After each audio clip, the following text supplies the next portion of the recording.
Hello friends, super magic રસોઈમાં મિત્રો આપનું સ્વાગત કરું છું. આજે હું નેચરોપેથી મરચાની રેસીપી તમારી સાથે શેર કરું છું. તો તમને ચોક્કસ આ વિડીયો તો ગમશે જ મિત્રો. ગમે તો લાઈક કરજો, શેર કરજો અને સબસ્ક્રાઇબ કરવાનું તો ભૂલતા જ નહીં. અને મિત્રો બાજુમાં રહેલું બેલ આઇકનને પણ પ્રેસ કરજો, જેથી કરીને મારા લેટેસ્ટ વિડીયોની માહિતી તમને મળતી રહે. તો હવે નેચરોપેથી મરચા મિત્રો આપણા હેલ્થ માટે બહુ બેનિફિટ છે. કેમ કે અત્યારે આપણે ગેસ ઉપર ચડાવીને કાંઈ પણ આઈટમ બનાવીએ છીએ ને રસોઈ, તો એ બધી વેસ્ટ જ છે. આપણને એમાંથી બધા પોષણ તત્વો જતા રહીએ છે. તો અત્યારે માણસો એટલા બીમાર પડ્યા છે અને હેલ્થ માટે બધા માણસો નેચરોપેથી તરફ વળી ગયા છે. તો આજે એની એકદમ ઈઝી રેસીપી હું તમારી સાથે શેર કરું છું. તો એ મરચાની રેસીપીમાં જો આ 250 ગ્રામ મેં લીલા મરચા લીધા છે, મોરા મરચા લેવાના છે. અને 1/4 કપ આપણે મગફળીના દાણા, 1/4 કપ તલ, 1/4 કપ ધાણા ભાજી, 1/4 કપ આપણે ટોપરાનું ખમણ, લીલું હોય તો બેસ્ટ છે. અને ગોળ લેશો 1 ટેબલ સ્પૂન જેવો. અને લીંબુ જોશે, મીઠું જોશે મિત્રો. આટલા ઇન્ગ્રેડિયન્ટ જોશે તો આપણે બનાવવાનું ચાલુ કરીએ. તો આ મરચામાં મિત્રો મોરા મરચા હોય તો પણ આપણે એ મરચામાંથી એની નસ અને બીન્સ બધે કાઢી લેવાના છે. આ રીતે વચ્ચે સ્લીટ મૂકીને, એટલે કે ચેકો મૂકીને, અને આ રીતે તમારે બીન્સ અને નસો કાઢી લેવાની છે. એટલે એકદમ તમે સાવ એકલા જ મરચા ખાઈ શકશો. એટલા સરસ ટેસ્ટી બને છે અને તમને ભાવશે પણ. અને આમાં કોઈ ટાઈમ પણ નથી લાગતો. બધા ઇન્ગ્રેડિયન્ટ પણ એવા છે ને કે તમને બધા પોષણ મળી રહે. તલમાંથી આપણને એટલા પોષણ મળે, મગફળી છે, ટોપરું છે, આ બધું આપણે રૂટીન ખાતા નથી હોતા. પણ તમે જો આ રીતે કરશો ને તો ઘણી વસ્તુ નેચરોપેથી બની શકે છે મિત્રો. આજે હું તમને આ પહેલો જ વિડીયો શેર કરું છું. આ રીતે આપણે બધા નસ અને બીન્સ કાઢી લેશું, એટલે તીખાશ થોડી ઘણી હોય ને તો પણ ઓછી થઈ જાય. તો આ રીતે આપણે જો બધા મરચાને વચ્ચેથી બીન્સ અને નસ કાઢી લીધી છે. એટલે એકદમ સરસ આપણા મરચા તૈયાર થઈ ગયા છે. હવે શું કરવાનું છે? હવે આપણે આ જે મસાલા લીધા છે ને, હવે આપણે જે આ મગફળી, તલ અને ટોપરું એ બધું મિક્સ કરીને થોડું આખા ભાગું, એટલે કે કપરું લે ને એવું પીસી લેવાનું છે. તો 1/4 કપ આપણે મગફળીના દાણા, તમારે છાલવાળા હશે તો પણ ચાલશે. અત્યારે મારી પાસે આ અવેલેબલ હતા એટલે એ નાખું છું. અને આપણે આમાં તલ પણ નાખી દેશું 1/4 કપ જેવા. અને હવે આને આપણે તો આપણા મગફળીના દાણા અને તલને આખા ભાગા રહીએ ને એવા પીસી લેશું. તો આ રીતે જો આપણે ક્રકરું એવું પીસી લીધું છે આખા ભાગું. હવે એને આપણે એક બોલમાં લઈ લેશું કે પ્લેટમાં કોઈ પણમાં. અને એમાં આપણે આજે 1/4 કપ ટોપરાનું ખમણ મેં લીધું છે. ઝીણું કે જાડું કોઈ પણ તમે લઈ શકો છો. એ નાખી દેશું. ટેસ્ટ એકોર્ડિંગ 1 ટીસ્પૂન જેવું મીઠું નાખી દેશું. અને આપણે આ 1/4 કપ જેવી ધાણા ભાજી લીધી છે એ પણ નાખી દેશું. તમે આમાં ગાજરનું ખમણ પણ નાખી શકો છો. અને આપણે ગોળ નાખશું 1 ટેબલ સ્પૂન જેવો. આ રીતે આપણે જો એકદમ કડક ગોળ હોય ને તો આપણે ખમણીમાં ગ્રેટ કરી લેવાનો, નહીતર આ રીતે તમે હાથેથી મિક્સ કરી શકો છો. અને 1 મોટા લીંબુનો રસ, એટલે કે 1 ટેબલ સ્પૂન જેવો આપણે રસ પણ નાખી દેશું.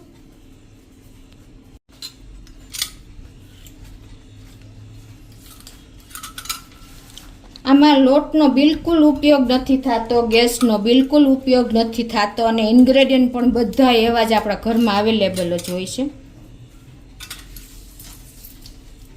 હવે આ બધું જ આપણે મિક્સ જ કરવાનું છે. ટોપરું, તલ, મગફળીના ભૂકો બધું મિક્સ કરી દેવાનું છે. ધાણા ભાજી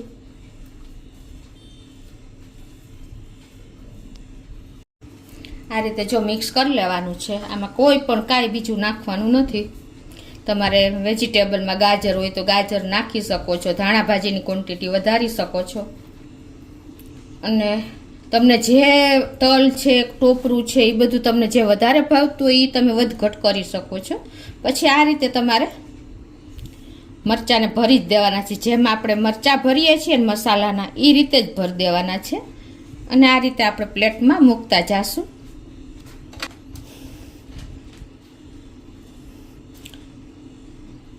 મિત્રો અત્યારે નેચરોપેથીની બધી આઈટમ બને છે. ઢોકળા છે, પછી તમે પનીર બનાવી શકો છો, આવી રીતે શાક કોઈ પણ બનાવી શકો છો. ઇન્ગ્રેડિયન્ટ બધા તમારે ગેસ ઉપર ચડાવ્યા વગર બધું મિક્સ કરીને એકદમ ટેસ્ટી થાય છે મિત્રો. તો તમે એક વખત તો આ રીતે ટ્રાય કરજો જ. તમે જો નેચરોપેથી અઠવાડિયામાં 2 વાર ખાશો ને તો પણ તમને ફીલ થશે એનર્જીનો. એટલું તમને આ તાકાત આપે છે, એટલે કે એનર્જી આપે છે. આપણે બધાને હવે પહેલેથી જ ગેસની રાંધેલી વસ્તુની ટેવ પડી ગઈ છે, પણ જો તમે ધીમે ધીમે અઠવાડિયામાં એકાદી વાર આ આઈટમ બધી બનાવીને ખાશો ને તો તમે ધીમે ધીમે તમને આની પણ ટેવ પડી જશે અને તમે ક્યારેય પણ તમારે ડોક્ટર પાસે પણ નહીં જવું પડે. જ્યુસ છે, બધી વસ્તુ આપણે આ રીતે બનાવી શકીએ છીએ. દાળ છે, શાક છે, લોટનો બિલકુલ ઉપયોગ નથી થતો. બધા નેચરલી ઇન્ગ્રેડિયન્ટ જ હોય છે.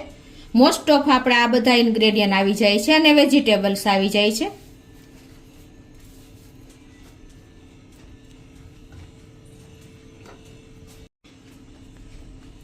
નેચરોપેથીમાં આપણે મોસ્ટ ઓફ ગોળ જ વાપરીએ છીએ, પણ ઘણાને ગોળનો ટેસ્ટ નથી ભાવતો. તો તમે ગાંગડા સાકર જે આવે છે ને એનો પણ ઉપયોગ કરી શકો. જો કદાચ તમને ગોળનો ટેસ્ટ ન ભાવતો હોય તો એ રીતે પણ તમે કરી શકો છો મિત્રો. આમાં વરિયાળી પણ તમે નાખી શકો છો. તમને જે ઇન્ગ્રેડિયન્ટ ભાવતા હોય ને તમે વધઘટ કરી શકો છો અને એન્જોય કરી શકો છો આ રીતે. અને આ મરચાં મિત્રો આપણે જો રોટલી સાથે કે એમને પણ તમે ખાઈ શકો છો તો પણ તમને ભાવશે અને તમારું પેટ ભરાઈ જશે. કેમ કે આપણે આમાંથી બધું તીખાસ અને બીન્સ ને અનસ તો દૂર જ કરી દીધી છે, એટલે આમાં તીખાસ મોરા મરચાં જ લેવાના બને ત્યાં સુધી. અને આ રીતે તમે બધા મરચાં તૈયાર કરી શકો છો. આ મરચાં તમે મિત્રો દાળ ભાત સાથે, રોટલી સાથે, પરોઠા સાથે, બધા સાથે એન્જોય કરી શકો. જેમ આપણે પેલી રસોઈના મરચાં ખાઈએ છીએ ને એ જ રીતે તમે મરચાં ખાઈ શકો છો. તો આ રીતે આપણે નેચરોપેથીની ઘણી બધી વસ્તુ બને છે. તમે લીલા ટોપરાનું દૂધ કાઢીને પણ પનીર બનાવી શકો છો. તમને એમ થતું હશે કે એનું પનીર કેમ બનાવવું, પણ એ પણ તમે ગરમ પાણી કરીને અને એ કોપરાનું દૂધ જે કાઢ્યું હોય ને એને તમારે ગરમ પાણીની તપેલી માથે મૂકી દેવાનું.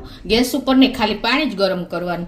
એ રીતે તમે પનીર બનાવી શકો છો. આપણે ઢોકળા બનાવી શકીએ છીએ. તો મિત્રો આપણા નેચરોપેથી મરચાં તૈયાર છે અને જોઈને પણ ખાવાની ઈચ્છા થઈ જાય ને એવા એકદમ ટેસ્ટી અને બહુ મસ્ત બન્યા છે. જો તમને બતાવી પણ દો, આમને તમે ખાઈ શકો છો. બહુ મસ્ત મિત્રો લાગે છે. તમે એક વખત તો ચોક્કસ ટ્રાય કરજો કે આ મરચાં તમારે બધા નાના મોટા સૌને ભાવશે. તો તમને ચોક્કસ મારો વિડીયો ગમશે મિત્રો. ગમે તો લાઈક કરજો, શેર કરજો અને સબસ્ક્રાઈબ કરવાનું તો ભૂલતા જ નહીં.